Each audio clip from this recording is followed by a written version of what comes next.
Welcome to Web-Minded Computer Institute.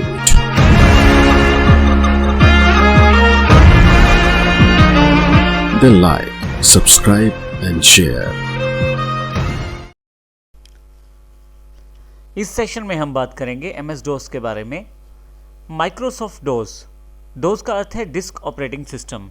Disk operating system का प्रयोग सबसे पहले IBM PC में 1981 में किया गया। MS DOS की खास बात यह है कि इसमें किसी तरह का माउस, किसी तरह के विंडोज़ बॉक्सेस या किसी तरह की मेन्यू या टैब्स अवेलेबल नहीं होते, अर्थात किसी भी तरह का ग्राफिकल एलिमेंट नहीं होता, परंतु फिर भी ये बहुत ही यूज़फुल रहता है। इस ऑपरेटिंग सिस्टम की खास बात यह है कि हम इसको जो कमांड्स दे सकते हैं वो कीबोर्ड के साथ दे सकते हैं। इसके साथ ही यह सिंगल टास्किंग ऑपरेटिंग सिस्टम है, अर्थात यह एक समय पर एक ही प्रोग्राम को करता है। आइए अब हम डोस की और जानकारी लेते हैं।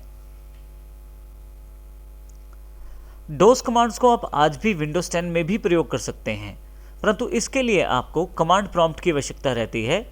कमांड प्रॉम्प्ट वो इंटरफेस है जहां पे आप डोस की सभी कमांड्स चला सकते हैं। डोस की सभी कमांड्स को आप कीबोर्ड के द्वारा चला सकते हैं। कमांड प्रॉम्प्ट की यदि बात करें तो कुछ नीचे दिए गए चित्र के अनुसार कमांड प्रॉम्प्ट आपके पास विंडोज़ में अवेलेबल रहता है। हम आने वाले सेशन में देखेंगे कि किस प्रकार हम कमांड प्रॉम्प्ट को खोल सकते हैं।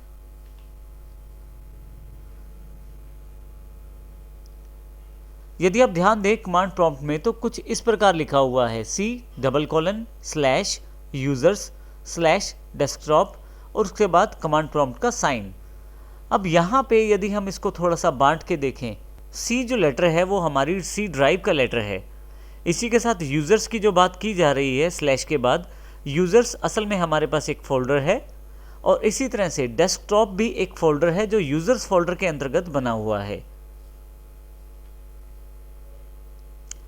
यहाँ हम इस एग्जाम्पल को अच्छी तरह से समझ सकते हैं। नीचे दिया गया स्ट्रक्चर विंडोज़ के स्ट्रक्चर को फॉलो करता है, जबकि ऊपर वाला MS DOS या कमांड प्रॉम्प्ट वाले स्ट्रक्चर को। नीचे वाले चित्र में मैं C ड्राइव के अंतर्गत यूज़र्स फोल्डर को देख सकता हूँ, तो ये यही फोल्डर है जो C यूज़र्स के नाम से मेरे पास ऊपर दिखाया जा रहा है। इसी तरह से यूज़र्स का यदि फोल्डर खोलता हूँ तो उसके अंतर्गत एक डेस्कटॉप का फोल्डर अवेलेबल रहता है। ये यही डेस्कटॉप है जो यूज़र्स के अंतर्गत है। अगर मैं विंडोज़ में बने हुए फाइल एक्सप्लोरर के सबसे ऊपर वाले एड्रेस बार पे क्लिक कर दूं तो कुछ इस प्रकार की मेरे पास जानकारी अवेलेबल हो जाएगी। आप देखेंगे ये बिल्कुल इसी तरह से है जिस प्रकार से कमांड प्रॉम्प्ट की जानकारी है, C:/users और डेस्कटॉप। इसका अर्थ ये हुआ कि बेसिकली हम काम चाहे कमांड प्रॉम्प्ट में करें या डायरेक्टली विंडोज़ वाले ऑपरेटिंग सिस्टम में, हमारे पास जो फाइल्स फोल्डर का स्ट्रक्चर है वो वैसा ही रहने वाला है। यहाँ पे थोड़ा सा फ़र्क सिर्फ नाम का है। जिसको हम विंडोज़ में फोल्डर कहते हैं उसी को कमांड प्रॉम्प्ट में डायरेक्टरीज कहा जाता है। आप देखें बिल्कुल उसी स्ट्रक्चर को फॉलो किया गया है जो विंडोज़ का बेसिक स्ट्रक्चर है फाइल्स और फोल्डर्स का। आइए अब हम इस सेशन में देखेंगे कि किस प्रकार आप डोस की कमांड्स को कमांड प्रॉम्प्ट की सहायता से विंडोज़ ऑपरेटिंग सिस्टम में भी चला सकते हैं। MS DOS की कमांड्स को चलाने के लिए आपको कमांड प्रॉम्प्ट की आवश्यकता होती है। आइए अब हम ये देखते हैं कि किस प्रकार आप कमांड प्रॉम्प्ट को खोल सकते हैं और उसमें कार्य कर सकते हैं। सबसे पहले आप स्टार्ट पे क्लिक करें, ऑल ऐप्स। यहाँ से W वाले सेशन के अंतर्गत आप विंडोज सिस्टम पे आ जाएं। यहाँ आपके पास कमांड प्रॉम्प्ट अवेलेबल है। मैं यहाँ क्लिक कर लेता हूँ इसे, तो आप देखेंगे कि मेरे पास कमांड प्रॉम्प्ट अवेलेबल हो गया है। आप इसको search the web and Windows वाले टेक्स्ट बॉक्स से भी खोज सकते हैं। इसके लिए मैं इसे यहाँ से क्लोज कर देता हूँ। यहाँ पर मैं टाइप कर देता हूँ कमांड। अभी मेरी कमांड पूरी नहीं हुई है, लेकिन बेस्ट मैच में मेरे पास कमांड प्रॉम्प्ट अवेलेबल हो गया है एक डेस्कटॉप ऐप के रिजल्ट के रूप में। मैं यहाँ इसे क्लिक कर देता हूँ। आप देखेंगे कि आपके पास कमांड प्रॉम्प्ट जो है वो अवेलेबल हो गया है। आइए अब हम देखते हैं कि किस प्रकार इस कमांड प्रॉम्प्ट से हम डोस की कमांड्स को रन कर सकते हैं और किस प्रकार इसका प्रयोग कर सकते हैं। सबसे पहले हम ये देखते हैं कि विंडोज़ के फोल्डर अर्थात डोस की डायरेक्टरीज में कैसे हम आ या जा सकते हैं, अर्थात किस प्रकार हम डायरेक्टरी चेंज कर सकते हैं। देखिए सबसे पहले यहाँ पे C में मैं C ड्राइव में हूँ यूज़र्स फोल्डर के अंतर्गत, और बेस्टो आगे मेरे पास एक और फोल्डर है जो यूज़र्स का फोल्डर है। देखिए यहाँ पे मैं C ड्राइव के अंतर्गत यूज़र्स के अंतर्गत बेस्टो यूज़र के अंतर्गत काम कर रहा हूँ। यहाँ छोटा सा एक प्रॉम्प्ट है, तो यहाँ पे आप कीबोर्ड से टाइप कर सकते हैं सभी कमांड्स को। आइए सबसे पहले हम ये देखते हैं कि किस प्रकार हम एक ड्राइव से दूसरी ड्राइव पे जा सकते हैं। यदि आपको एक ड्राइव से दूसरी ड्राइव पे जाना है तो उसके लिए आपको उस ड्राइव का लेटर, जैसे कि मैंने F और शिफ्ट के साथ डबल कोलन, अब यदि मैं एंटर कर देता हूं तो आप देखेंगे कि यहाँ पे C ड्राइव से निकल के मैं F ड्राइव में शिफ्ट कर चुका हूँ। फिर से यदि C पे जाना है तो C डबल कोलन और एंटर। आप देखेंगे फिर से वापस उसी पर्टिकुलर डायरेक्टरी पे मैं आ गया हूँ। C ड्राइव पर मेरा ऑपरेटिंग सिस्टम इंस्टॉल है, तो मैं C ड्राइव पे काम ना करके मैं F ड्राइव पे काम करना चाहता हूँ। तो इसके लिए मैं फिर से F ड्राइव को सिलेक्ट कर लेता हूँ यहाँ से और डबल कोलन एंटर कर देता हूँ, तो मैं F ड्राइव पर आ जाता हूँ। आइए सबसे पहले हम देखते हैं कि विंडोज़ के फाइल एक्सप्लोरर में F ड्राइव में क्या क्या कंटेंट पड़ा है। मैं यहाँ से फाइल एक्सप्लोरर क्लिक कर लेता हूँ, F ड्राइव पे क्लिक कर लेता हूँ। आप देखेंगे यहाँ पे मेरे पास दो फोल्डर हैं F ड्राइव के अंतर्गत, एक्स्ट्रा और फर्स्ट। मान लीजिए मुझे फर्स्ट फोल्डर को अंतर्गत काम करना है, तो मैं फर्स्ट फोल्डर के अंतर्गत आना चाहता हूँ। विंडोज़ में जहाँ आप डबल क्लिक करते हैं वहीं पे आपको डोज में एक कमांड का प्रयोग करना पड़ेगा। कमांड का नाम है CD अर्थात चेंज डायरेक्टरी।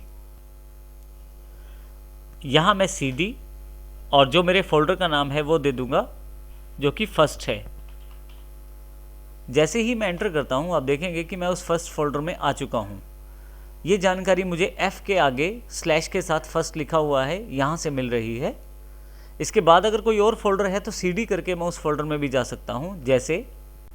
जैसे यहाँ पे मैं फाइल एक्सप्लोरर में फर्स्ट पे डबल क्लिक करके देखूँ तो कंप्यूटर फाइल्स के नाम से एक फोल्डर अवेलेबल है, तो यहाँ पे मैं वापस आ जाता हूँ और CD कंप्यूटर फाइल्स कर सकता हूँ। परंतु देखिए यहाँ पे यदि आप किसी डायरेक्टरी के फोल्डर्स का नाम टाइप करना चाहते हैं तो उसका सबसे आसान तरीका टैब है। आप टैब का बटन दबाएं, आप देखेंगे कि वहाँ पे आपके पास उस फोल्डर का नाम आ गया है। यहाँ मैं CD टाइप करके स्पेस दे देता हूँ और टैब का बटन प्रेस करता हूँ। आप देखेंगे यहाँ पे CD कंप्यूटर फाइल्स यहाँ से ऑटोमेटिकली ही आ गया है। यहाँ मैं एंटर करता हूँ। अब देखें आप F ड्राइव में फर्स्ट फोल्डर के अंतर्गत कंप्यूटर फाइल्स वाले फोल्डर में हैं। अब इस प्रकार से हम फोल्डर को चेंज कर सकते हैं, एक फोल्डर से दूसरे फोल्डर में जा सकते हैं। ये बात सिर्फ आगे जाने की है। यदि आप उस फोल्डर से बाहर निकलना चाहते हैं अर्थात फिर से फर्स्ट फोल्डर में आना चाहते हैं तो उसके लिए आपके पास कमांड है CD डॉट। CD डॉट का यूज़ करके मैं एक स्टेप बैक अर्थात एक लेवल ऊपर आ जाऊंगा। जैसे ही मैं एंटर करता हूं आप देखेंगे कि मैं फर्स्ट में वापस आ गया हूं। फिर से उसी फोल्डर में जाने के लिए फिर से CD और मैं टैब प्रेस करके उस फोल्डर के नाम का प्रयोग कर लेता हूं, एंटर करता हूं तो देखिए फिर से उस पर्टिकुलर फोल्डर में मैं आ चुका हूं। CD डॉट करके आप एक स्टेप पीछे पिछले वाले फोल्डर में जा सकते हैं, लेकिन यदि CD स्लैश करें तो आप डायरेक्टली रूट डायरेक्टरी पे जा सकते हैं। देखें कुछ ऐसे, मैं डायरेक्टली F ड्राइव पे वापस आ गया हूं। मुझे step by step directory by directory वापस आने की ज़रूरत नहीं है। CD स्लैश से डायरेक्टली मैं रूट डायरेक्टरी पे वापस आ सकता हूं। यहाँ पे रूट डायरेक्टरी मेरे पास F ड्राइव है। इस प्रकार मैं CD और CD स्लैश कमांड का प्रयोग कर सकता हूँ। इसके अतिरिक्त मैं यहाँ एक इम्पोर्टेंट बात शेयर करना चाहता हूँ। आपको किसी भी कमांड के साथ काफ़ी सारे ऑप्शंस मिलते हैं डोस में। सभी ऑप्शन जानने के लिए आपके पास सबसे अच्छा तरीका है उस कमांड की हेल्प को प्रयोग करना। किसी भी कमांड की हेल्प को प्रयोग करने के लिए आप उस कमांड का नाम लिखें, जैसे CD स्लैश टाइप करें और फिर क्वेश्चन मार्क का साइन टाइप करें। जैसे ही आप एंटर करेंगे आप उस कमांड से रिलेटेड सभी प्रकार की हेल्प देख पाएंगे। जैसे कि देखें हमारे पास यहाँ पे चेंज द करंट डायरेक्टरी का ऑप्शन है और यहाँ पे काफ़ी सारी इन्फॉर्मेशन है कि किस प्रकार से आप उस कमांड का प्रयोग कर सकते हैं, किस प्रकार के कमांड के साथ कौन कौन से करैक्टर से क्या क्या प्रयोग किया जा सकता है। इसके बारे में अभी और भी जानकारी है नीचे की तरफ यहाँ पे दिया गया है। प्रेस एनी की टू कंटिन्यू, जैसे ही प्रेस करता हूँ तो उससे आगे की जानकारी मेरे पास दिखाई जाएगी। तो इस प्रकार मैं किसी भी कमांड का हेल्प ले सकता हूँ। हेल्प लेने के लिए मुझे केवल उस कमांड का नाम लिखना है, स्लैश के बाद आपको क्वेश्चन मार्क का प्रयोग करना है। आप उस कमांड की हेल्प देख सकते हैं। अब यहाँ पे एक कमांड और मैं प्रयोग करना चाहूँगा। आप देखेंगे कि स्क्रीन मेरे पास काफ़ी सारे टेक्स्ट से भर गई है और अब मैं चाहता हूँ अपनी स्क्रीन को साफ़ करना। तो मेरे पास एक कमांड है CLS अर्थात क्लियर स्क्रीन। CLS का प्रयोग करते ही आप देखेंगे कि मेरी जो स्क्रीन है, कमांड प्रॉम्प्ट की स्क्रीन जो है वो बिल्कुल साफ़ हो गई है और F प्रॉम्प्ट मेरे पास वापस आ गया है। कमांड प्रॉम्प्ट से आप नए फोल्डर्स को भी बना सकते हैं या नई डायरेक्टरीज भी बना सकते हैं। इसके लिए हमारे पास कमांड है MD अर्थात मेक डायरेक्टरी। मैं MD को जैसे ही यहाँ टाइप करता हूँ और इसके साथ मैं नाम लिख सकता हूँ उस फोल्डर का जिसको मैं बनाना चाहता हूँ या उस डायरेक्टरी का जिसको मैं बनाना चाहता हूँ। जैसे यहाँ मैं सेकंड टाइप कर देता हूँ और एंटर कर देता हूँ। अब देखेंगे कि स्क्रीन में तो कुछ नहीं आया, लेकिन मेरे पास यहाँ पे 2 फोल्डर्स बन चुके हैं। ये जानकारी मैं अपने फाइल एक्सप्लोरर से ले सकता हूँ।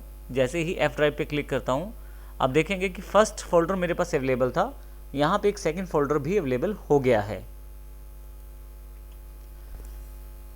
इसी तरह से मैं एक और फोल्डर बना देता हूँ MD थर्ड और एंटर कर देता हूँ।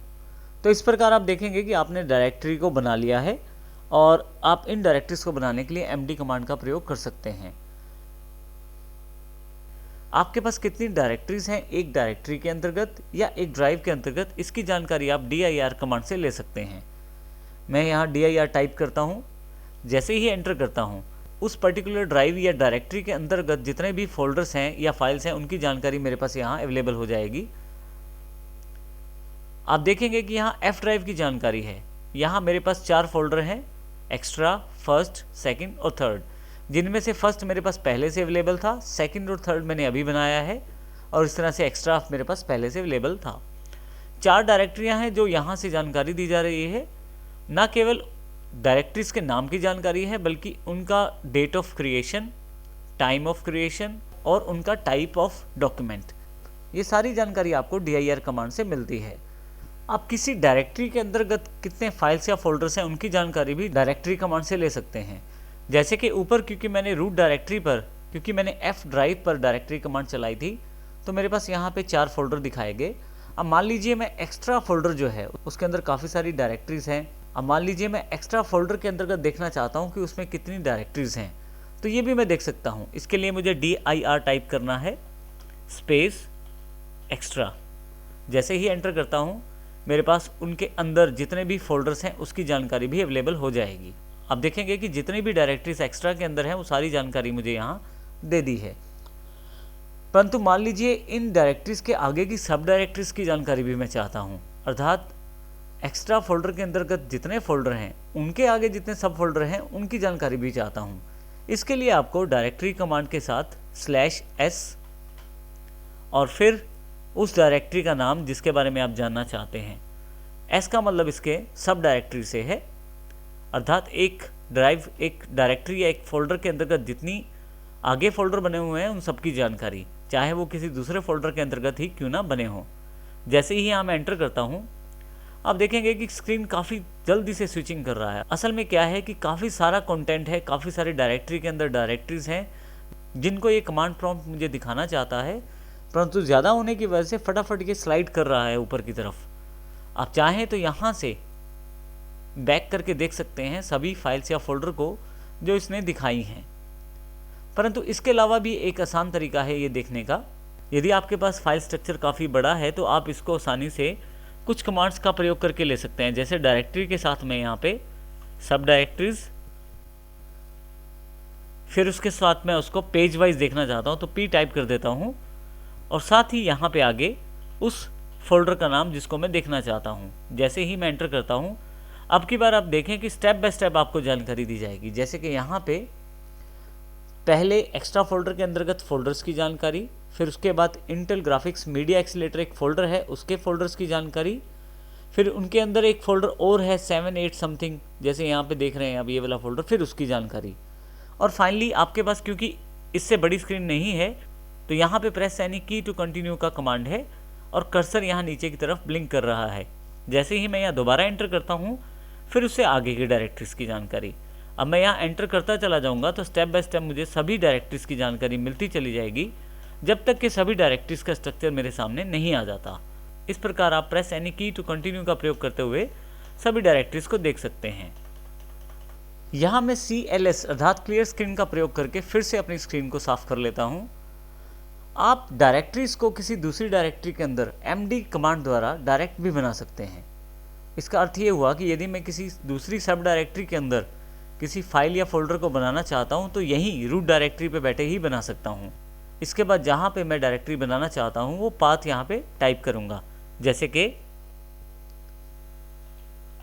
कि फर्स्ट के अंतर्गत स्लैश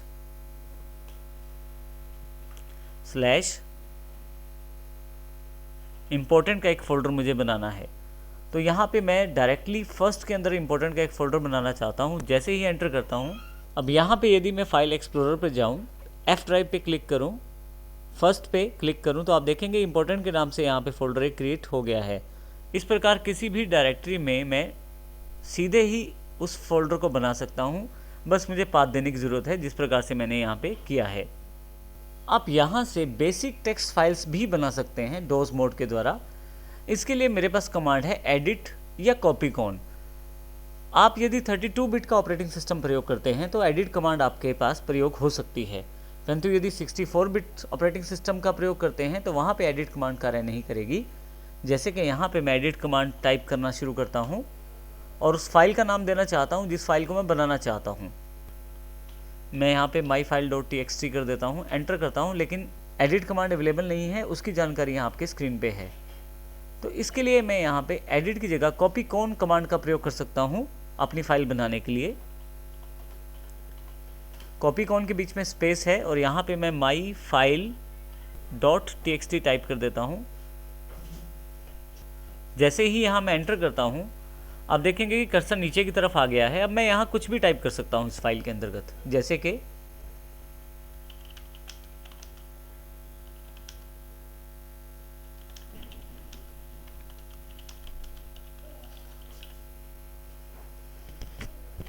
फाइनली इस फाइल को यदि मैं क्लोज करना चाहता हूँ तो पहले एंटर और फिर कंट्रोल Z मुझे देना पड़ेगा और एंटर प्रेस करना पड़ेगा। आप देखेंगे कि ये जो फाइल है ये क्लोज हो गई है। कॉपीकॉन से इस तरह से आप फाइल बना सकते हैं। अगर मैं यहाँ फाइल एक्सप्लोरर में जाऊँ, F ड्राइव पे क्लिक करूँ, तो आप देखेंगे कि माई फाइल यहाँ पे अवेलेबल है। डबल क्लिक करूँगा इस फाइल पे तो मेरे पास ये फाइल का कंटेंट यहाँ अवेलेबल हो जाएगा। क्योंकि फाइल का टाइप टेक्स्ट है तो यहाँ पे नोटपैड के द्वारा विंडोज़ को उस फाइल को ओपन किया गया है। मैं यहाँ से इसे क्लोज कर देता हूँ, फिर से कमांड प्रॉम्प्ट पे वापस जाता हूँ। मैं यहाँ भी इस कमांड को खोल सकता हूँ। इसके लिए मुझे यहाँ पे टाइप और फिर इस फाइल का नाम लिखना है और जैसे एंटर करता हूँ आप देखेंगे उस फाइल का कंटेंट आपके पास डोज मोड में भी दिखाया जाएगा। तो इस प्रकार आप अपनी फाइल्स भी बना सकते हैं आसानी से।